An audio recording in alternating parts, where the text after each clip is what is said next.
It's Christmas Day, and that means it's time for the 12 Days of Christmas, College Basketball Edition.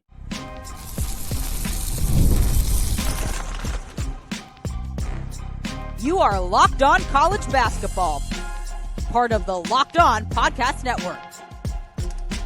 Your team every day.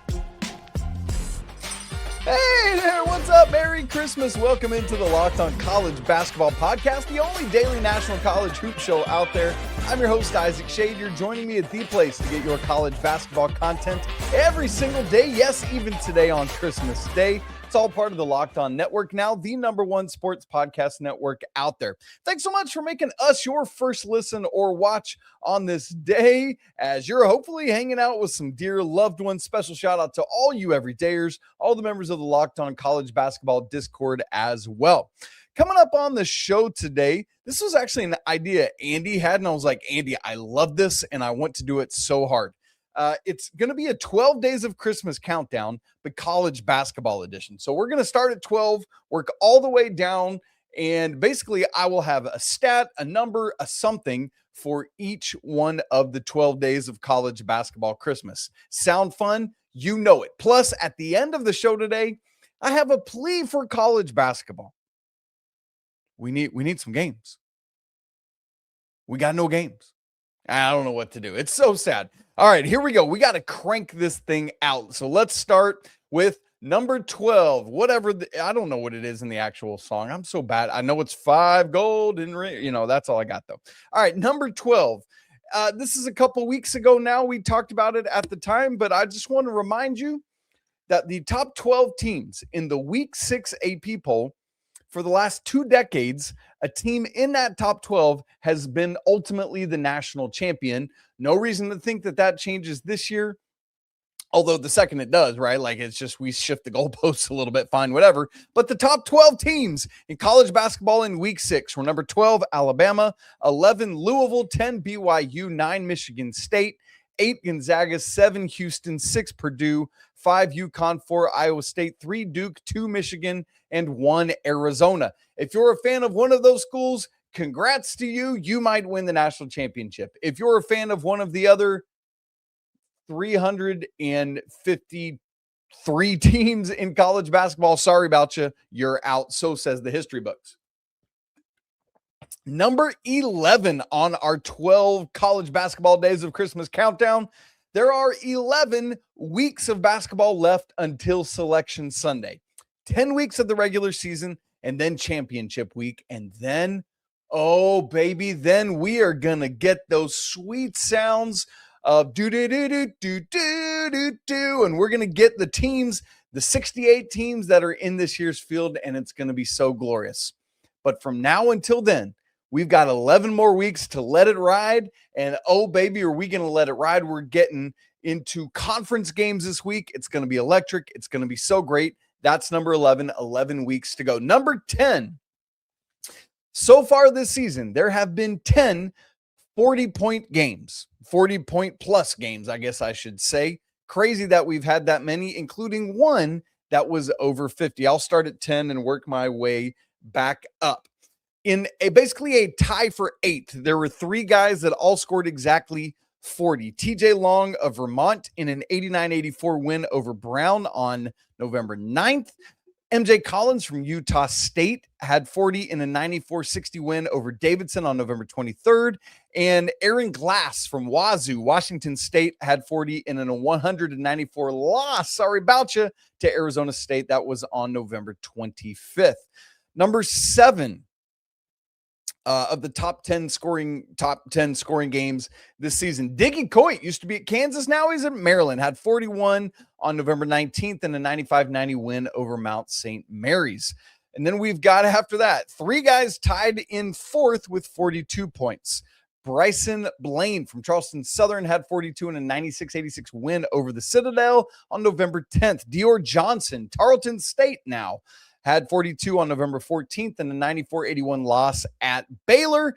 And then the third of the 42-point scorers was Jordan Ellerby from Florida Gulf Coast. Had 42. This is the lone overtime game, the rest of regulation. 102-100 loss in OT to Kennesaw State on November 26th.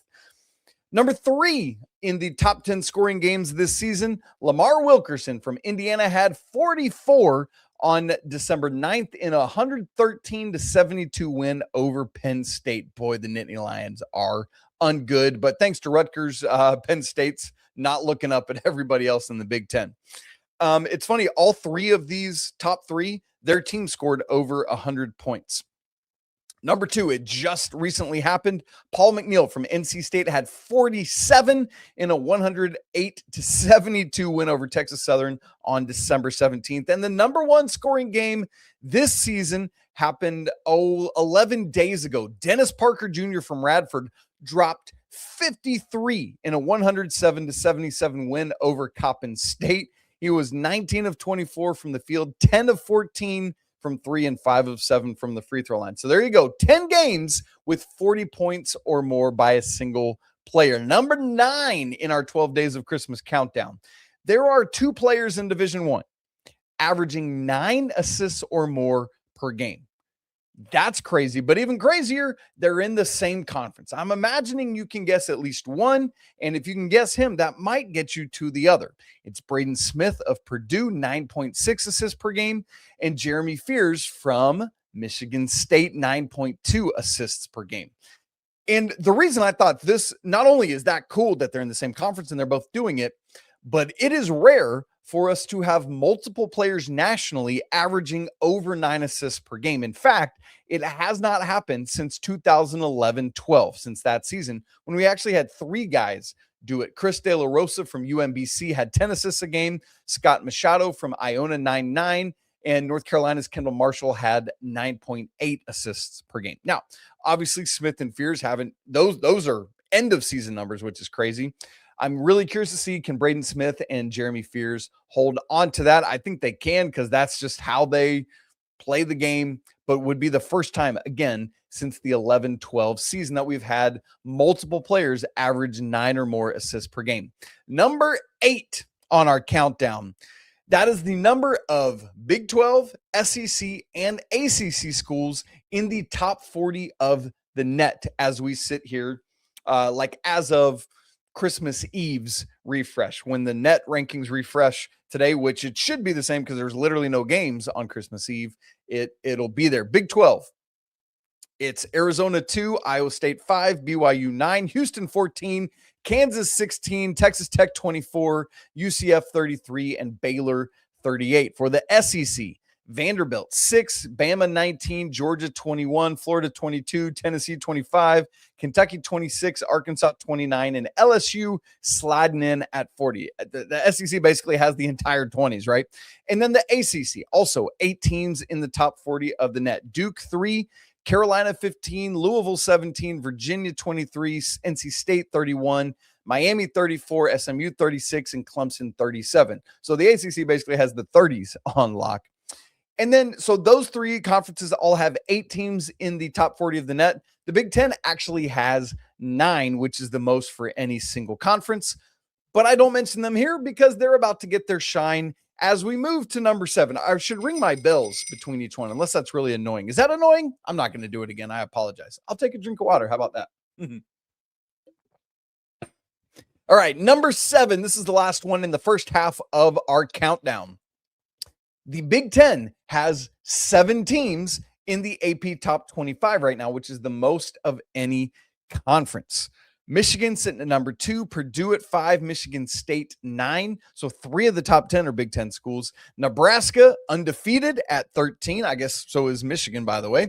Illinois at 20, USC at 24, and Iowa at 25. 7 Big Ten schools in the AP Top 25. As for the other conferences represented right now in the AP Top 25, the Big 12 and SEC both have 6, ACC 4, and then Big East just 1. UConn is the only ranked team, and the West Coast Conference also has 1. So there you go, number 7. Quick recap of the top 12, or 12 to 7. 12 is representative of the 12 teams in the week 6, the top 12 teams in the week 6 AP poll that could be national champion. 11 weeks to go until selection Sunday. 10 40-plus score point games this season. 9 2 players averaging 9 assists or more.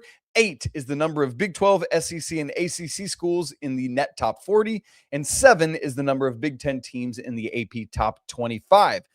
It's time to move on to number 6, which coincides, by the way, with the number of undefeated teams left in Division I. We'll get to that and the rest of the top 12 countdown coming up in just a second. Right after I tell you about FanDuel, you guys, the NFL Sundays move fast. There's one big play and suddenly everything feels different. And that's what makes live betting with FanDuel so exciting. You're not just watching the game, you're reacting to it in real time. With FanDuel, you can place bets as the live action unfolds. Every drive, every momentum swing, every highlight moment. And that's honestly when live betting is the best. When things start to shift or change, somebody gets hot, catches like 5 balls in a row for 80 yards, or there's a massive turnover that changes the whole momentum of the game. And that's what's cool about FanDuel is it lets you jump right into those moments because live spreads, money lines, whatever it is, they adjust instantly. You can bet the next touchdown score or how this drive is going to finish. All of that keeps you locked into every snap, every drive, every possibility. How about some national championship odds? Michigan leads the way at plus 400, followed by Arizona at plus 900, then UConn plus 1,000, tied for 4th, Iowa State, Duke, Gonzaga at plus 1,200, and rounding out the top 7 is the Boilermakers at plus 1,300. So if you want to be right in the middle of that action all this season, visit FanDuel.com and place your NFL live bets all season long. FanDuel, the game moves fast, and so can you. Thanks for making Locked On College Basketball your first listener watch on this Christmas Day and for making the Locked On Network the #1 sports podcast network out there. I also want to invite you to our brand new Everydayers Club. It's an opportunity to go next level with the show. There are 2 different tiers you can join, one that gets you some perks and another one that gets you lots of perks. The link for that is in the show notes, lockedoncollegebasketball.supercast.com. Let's carry on with our countdown. Number 6 is the number of undefeated teams remaining heading into the last week of 2025, basically as we flip into the new year. Those teams are Arizona, Michigan, Iowa State, Vanderbilt, Nebraska ball, and Miami of Ohio, the fighting Ben Roethlisbergers. Crazy stuff. I haven't gone back to look, but we'll see if all 6 of these make it, because there will be some games early next week before we flip the calendar to 26. But I'm curious to see how many of these can make it into January and how long that'll last. Really interesting stuff. Let me look at, I'm curious on Miami of Ohio's schedule. Let's see how many. Oh, they are actually at Ken Palm. They are underdogs in the next 2 games. They're at Bowling Green and then hosting Akron. So we'll see how that goes. I would imagine the vast majority of the other teams that are undefeated are favorited in a lot of their remaining games. Let's see. Michigan, Arizona, Iowa State, Vandy, Nebraska. All right, here we go. Michigan favored in the rest of their games this season. That is bonkers. Arizona favored in every game the rest of the way. Also bonkers because it's the Big 12. Iowa State favored in every game except at BYU and at Arizona. Vandy favored in every game except the regular season finale at Tennessee. Y'all, that is insane. And then Nebraska, as I guessed, they have 1, 2, 3, 4, 5, 6, 7, 8 games at Ken Palm where they are the underdogs, but still crazy that Nebraska is doing it. There you go. Number 6 is the amount of undefeated teams we have remaining. Number 5, there are 5 teams in Division I out of 365 averaging 95 or more points per game. That is crazy stuff. Number 5, this is not all that shocking, although it is maybe because this is a new coach or a coach at a new school. Texas A&M averaging exactly 95. It's no surprise, though, because Buckyball gets up and down and goes, and it's crazy, but it's so cool to see that it's still working in College Station. Number 4 on this list, we just mentioned them, Miami of Ohio, 95.1 points a game, a big part of the reason why they remain undefeated. Next on the list is another undefeated team. Michigan is third in the nation in scoring right now at 95.4 points a game. Number 2 is Akron, 95.6 points a game. Didn't I say Miami of Ohio is just about to play Akron? Boy, if so, that's going to be first team to 8 million points. Yeah. Wow. Miami. I said Bowling Green because I just saw their name. Bowling Green hosts Akron on Saturday, January 3rd. I wonder what the over-under for that game is going to be, because those are 2 of the 4 highest scoring offenses in the nation right now. Crazy stuff. And the number 1 team in scoring right now, I would not have guessed this. I should have known it, but I didn't, is the Georgia Bulldogs. 99.8 points a game UGA is averaging right now. That's crazy. So there you go. Number 5 is the amount of teams averaging 95 or more points a game. Number 4 is the highest number of quad 1 wins any team has. There are 5 teams that have at least 4 quad 1 wins. Nobody has more than that right now. It's kind of probably unshocking who these teams are. It's Michigan, who is 4-0 in quad 1. Arizona, also 4-0 in quad 1. Duke, UConn, and Michigan State, who are all 4-1 in quad 1. And so there you go. I mean, that's 5 of the top teams in the nation. Where are those teams at KenPom right now? Michigan is 1, Arizona 2, Duke 6, UConn 7, Michigan State 13. So yeah, checks out. But that's the most quad 1 victories anybody in the nation has. I'm also curious where those teams are right now in the current rankings. Michigan 2, Arizona 1, Duke fell to 6 after losing to Texas Tech. Excuse me, I'm about to cough. UConn is 4 and Michigan State is 9. So all 5 of those teams are top 9. Makes a ton of sense then that they have the most quad 1 wins. So number 4 represents the most quad 1 wins any teams have in the nation right now. Number 3 in our countdown is the amount of defenses allowing, you ready for this, fewer than 60 points a game. Yes, there are 3 teams in the nation who have allowed on average less than 60 points a game. Y'all, that is absolutely ridiculous.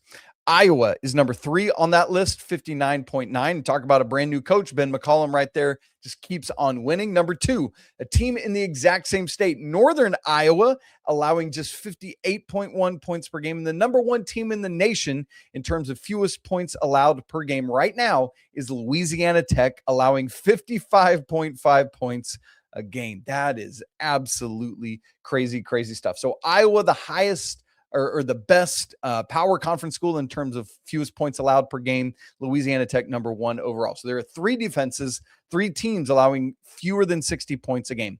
Number 2 in our countdown, there are 2 players averaging a 20-10 double-double as of right now. That is JT Toppin, who is getting 21.6 points a game and 10.5 rebounds a game, and Duke's Cam Boozer, who is the nation's leading scorer at 23.3 points per game, and he's getting exactly 10 rebounds a game. We got a couple other guys that are really close, either just shy of 20 or just shy of 10, but these are the only 2 guys who are literally 20, averaging, not just averaging a double-double, averaging a 20-10 double-double for the season. Y'all, that is absolute insanity, but also not that shocking for those 2 players. I'm curious to see how long they can keep it up. So there you go. JT Toppin, Cam Boozer, the 2 players averaging a 20-10 double-double.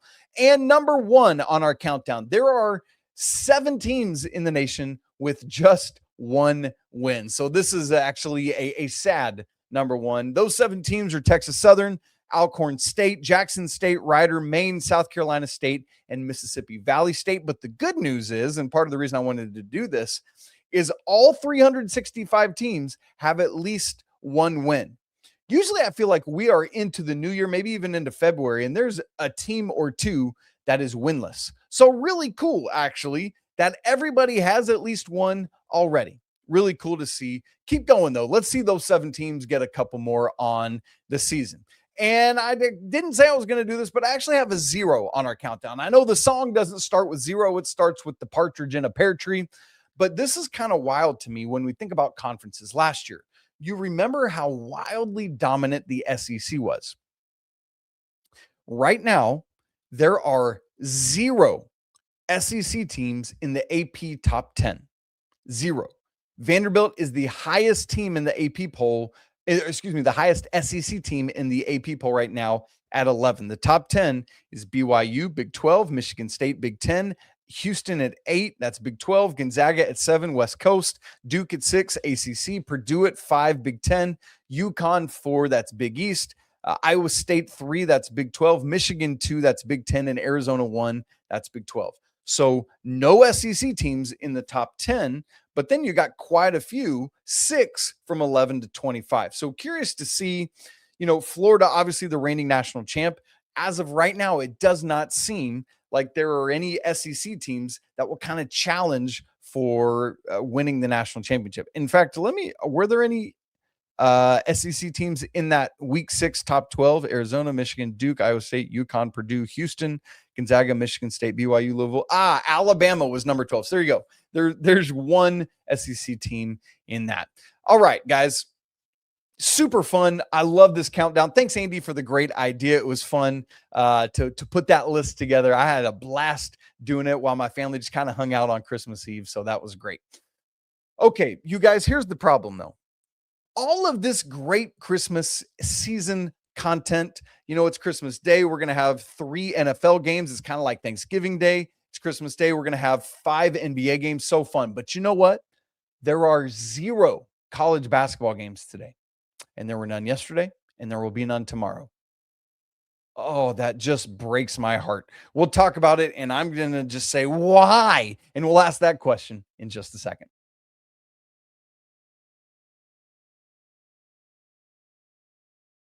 It is Christmas Day, and everything is glorious and wonderful and festive, and it's so much fun. But we're going to end on kind of a frustrating note for me. There were not many college basketball games this week. And by not many, for a couple days, I mean literally 0. For 3 straight days, there are no Division I college basketball games. That's Christmas Eve, none. Today, Christmas Day, 0 basketball games. Tomorrow, Boxing Day, the 26th, none. And even when we get to Saturday, there is just 1 game between Division I opponents, and that's Stanford and Cal State Northridge. Duquesne and UNC Wilmington are both playing, but they're not even playing a Division I opponent. When we get to Sunday, there will be 20 games between Division I opponents, but it's all kind of blah as well. And my big question to big college basketball is why? Why are we giving away these days?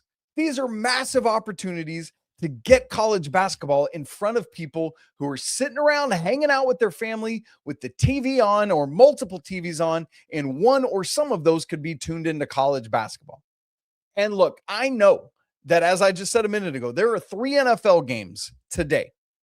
There are 5 NBA games today, but there's no college football playoff games today. It's not like Saturdays in November where you're playing some games and you're contending with college football. Nope. There's some bowl action, sure, but there's no college football playoff. And I'm going to tell you, there are people that would much rather tune into a high-level college football game than they would a random bowl game that people just frankly don't care about anymore. And you might be saying, yeah, Isaac, but do they really want to go up against the NFL or the NBA? Because those teams are owning Christmas Day. Well, let's rewind the clock back to Thanksgiving Day when there are 3 NFL games. But there's no problem there. We had some major high-level basketball games. CBS put a college basketball game on in prime time. It was Duke and Arkansas on CBS. We had after the Lions game, I believe this one was on Fox in primetime afternoon, going up against it was Dallas and the Chiefs led into that Duke Arkansas game. Competing with that on Fox was Michigan State, North Carolina. We're not afraid of it at Thanksgiving. There's no reason to be afraid of it today. And look, I get it. They're young men and we want to give them some time off to go be with their family, but do it earlier in the week. Let's stagger stuff. We can figure this out.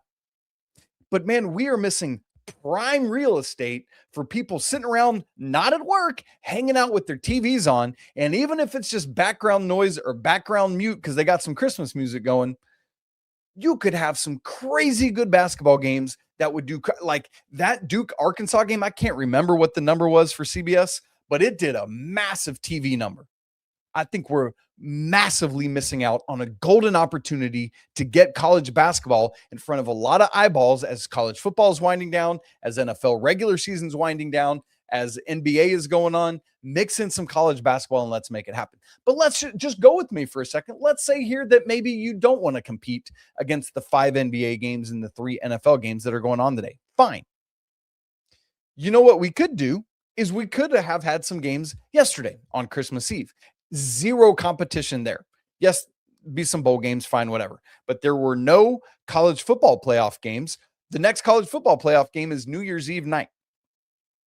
The NFL, 0 games on Christmas Eve. NBA, 0 games on Christmas Eve. So had we done something yesterday, you got no competition. And same thing. A bunch of people are either not working or getting off work early. They're hanging out, having a Christmas Eve meal. Maybe they go to a candlelight service at church, come home, hang out, maybe open a present or something like that. Golden opportunity, just wasted. Man, Andy and I have begged and pleaded for this, like for the beginning of the college basketball season. We're starting to see some better games there. We begged and pleaded for it on Thanksgiving Day. We're starting to see some better games. Like, yeah, we've always had the MTE games, but standalone games like that Duke Arkansas game, man, that's really, really good stuff. Heck, we could even have some game again. No Division I games tomorrow on Boxing Day. Same thing. No college football playoff games. There's no NFL games tomorrow. And there are NBA games, but so what? You go up against NBA games every night of the week already anyway. Play games tomorrow on a Friday. Like, I just don't get it. And you could do some on Saturday as well. There are 2 NFL games, a regular schedule of NBA games, but still 1 Division I college basketball game on Saturday. I just want us to at least, and it doesn't even have to be that there's like 50 games yesterday or today or tomorrow. But what if we had 1 or 2 marquee games on Christmas Eve? Different windows, like TV windows. What if we had a couple today strategically surrounding the NFL games or the NBA games? And here's what I mean by that. Like on Thanksgiving, the Michigan State, North Carolina game, Michigan State is in the state of Michigan. Their game was literally right after the Lions game, which is in Detroit, which is also in the state of Michigan. You see the logic here? You could do the same thing today. Again, it doesn't have to be high volume. It just has to be high quality. Same. So a couple games yesterday, a couple today, a couple tomorrow, a couple Sunday. That's all it's got to be. And you can schedule accordingly. Like if you are Michigan and Dusty May and you are playing a non-conference game today against Arizona and Tommy Lloyd, how crazy fun would that be? 1 and 2 in the country. You had just schedule your days off for your guys earlier, have them come back. Like, you can do that. We need to see it happen. I grieve missing this golden opportunity of nothing happening where college basketball could be doing big numbers and getting in front of eyeballs, especially as people are finally starting to turn their attention to college basketball. This is a missed opportunity. All right, let me get off my soapbox. Let's get back to the festive celebration because, man, it's a good day. Such a fun countdown. I'd love to hear your countdown as well. Do you have anything that you would do for your 12 days of Christmas college basketball edition? If you guys haven't already subscribed to the show, do it right now on video and audio so you don't miss a second of the show. If you haven't joined the brand new Everydayers Club, we'd love to have you there. Again, that link is in the show notes for either tier. And if you want to be part of the Locked On College Basketball Discord, that link is also in the show notes. Andy and I are going to be back with you again on Monday on the backside of things as we start getting ready for all the conference games coming up next week. As always, I want to say apologies to the Lawyer family. Let's go Wild Popes. Cheers to the McBruins. And until Monday, peace.